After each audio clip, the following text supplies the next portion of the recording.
కమిషన్ల కోసమే అప్పు చేసి కేసీఆర్ కాళేశ్వరం కట్టించారని ఆరోపించారు Congress MLA NM Srinivasa Reddy. NDAC నిపుణులు చెప్తేనే ప్రభుత్వం మేడిగడ్డ దగ్గర వరద నీటిని వదిలేస్తుందన్నారు. ఉనికి కాపాడుకునేందుకే కేటీఆర్ కాళేశ్వరం యాత్ర చేస్తున్నారని విమర్శించారు. కాళేశ్వరంలో జరిగిన తప్పులు మాజీ మంత్రి హరీష్ కు తెలుసు కాబట్టి ఆయన టూర్కు వెళ్లకుండా దూరంగా ఉన్నారని విమర్శించారు ఎన్ఎం. ఎన్నికల ముందు ఇచ్చిన మాటకు కట్టుబడి కాంగ్రెస్ ప్రభుత్వం రైతు రుణమాఫీ చేసిందన్నారు. బ్రహ్మాండంగా ప్రజల్లో ఆదరణ పెరుగుతా ఉంది.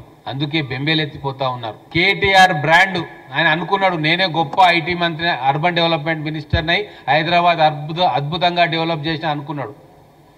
కానీ రేవంత్ రెడ్డి గారి ఆలోచనల నుంచి పుట్టిన మూసీ రివర్ ఫ్రంట్ డెవలప్మెంట్ సాకారం అయితే భారతదేశంలోకెల్లా అతి గొప్ప నగరం, అతి పెద్ద నగరము హైదరాబాద్ కాబోతా ఉంది. 100% రేవంత్ రెడ్డి గారి పట్టుదలను చూసి అది 100% కంప్లీట్ చేస్తారు. కాబట్టే పబ్లిక్ ప్రజల మనసును డైవర్ట్ చేయాలి.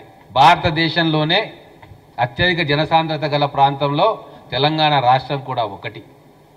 ఆ ప్రజల ప్రాణాలు కాపాడుకోవడానికి ఎన్డీఎస్ఏ చేసిన రికమెండేషన్స్లో భాగంగానే మేము ఆ రిజర్వాయర్లలో, ఆ బరాజ్లలో నీళ్లను స్టోరేజ్ చేయలే.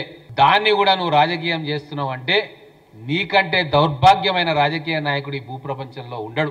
ఇంత నిస్సిగ్గుగా, నిర్లజ్జగా చేసిన తప్పు చేసినామని తెలిసి కూడా ప్రజలను పక్కదోవ పట్టించే ఒక జుగుత్సాకరమైన కార్యక్రమాన్ని ఈరోజు కేటీఆర్ తీసుకున్నాడు. హరీష్ రావు గారు తెలివిమంతుడు, అన్నీ తెలుసు కాబట్టి డుమ్మ కొట్టిండు.